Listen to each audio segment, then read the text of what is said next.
your registration isn't paid on time. It says a lot about you, right?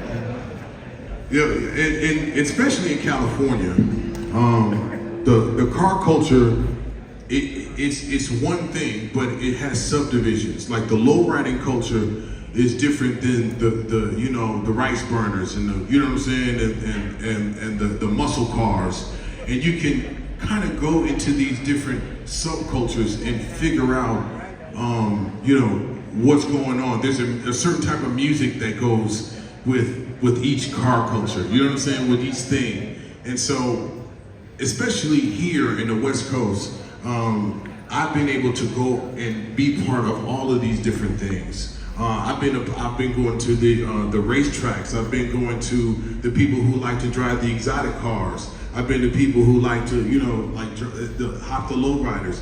There is so much community. Like Cliff was saying, there was so much community in the car culture, and he said it exactly right. It brings us together, and there's a strength in that. And I think that what we're doing here today, especially with Sparq, we're going into the future of what that means. What does that mean in the future? I don't think we're all going to start driving Teslas tomorrow. You know what I'm saying? I know people are still into gas-powered vehicles, alternative vehicles. You know what I'm saying? Like I personally, I still love the sound of an engine. I still love driving down PCH. I still love opening up on the freeway and being able to put the top down. So California is definitely has its own thing, but you go back east, you see a whole different thing. But you go down south, you see the big trucks, and the trucks have evolved too, like the big high ones with the neon lights underneath them. You didn't talk about back east. Yeah.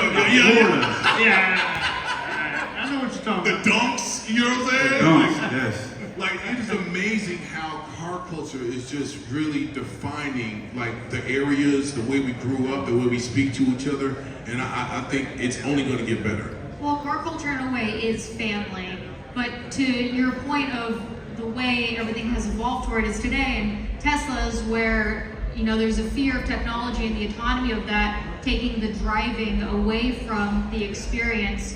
Any of you guys, do you fear technology? Do you think there's ways that it can help us with our community and also our vehicles? I watch too much Black Mirror, so I've seen a lot of shit get crazy. So, am I afraid of it? No. I think I'm afraid of technology being weaponized against us. Sure.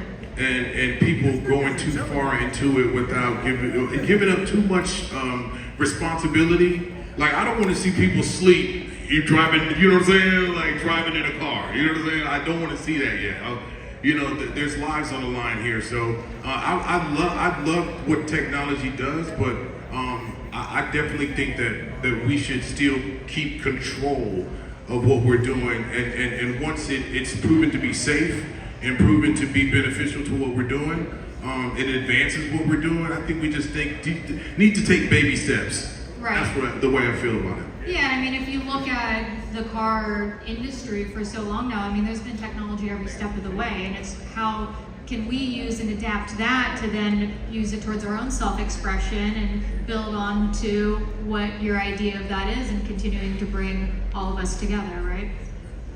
Yeah, with the car technology, if I can bridge the past to the present to the future, for me in NASCAR, I grew up as an old school guy that had to change the jetting on my carburetor because my spark plug was reading heavy and I was burning extra gas around the racetrack. Then you get into the next phase of, the simulator and the technology behind how we drive our cars and prep for a race is telling us we have to do this.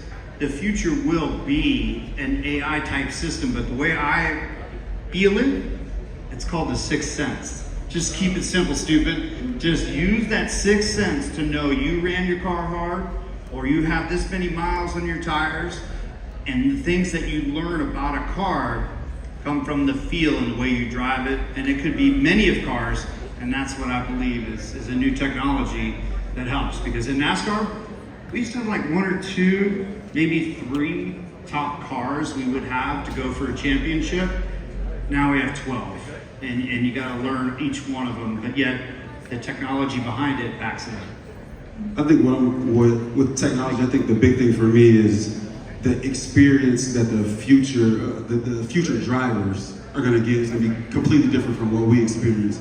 Like I remember 14, 15, like I couldn't wait to get behind the wheel, right? Like I couldn't wait to get to start driving and just being able to move and have my own freedom on the road. Of course, doing it safely.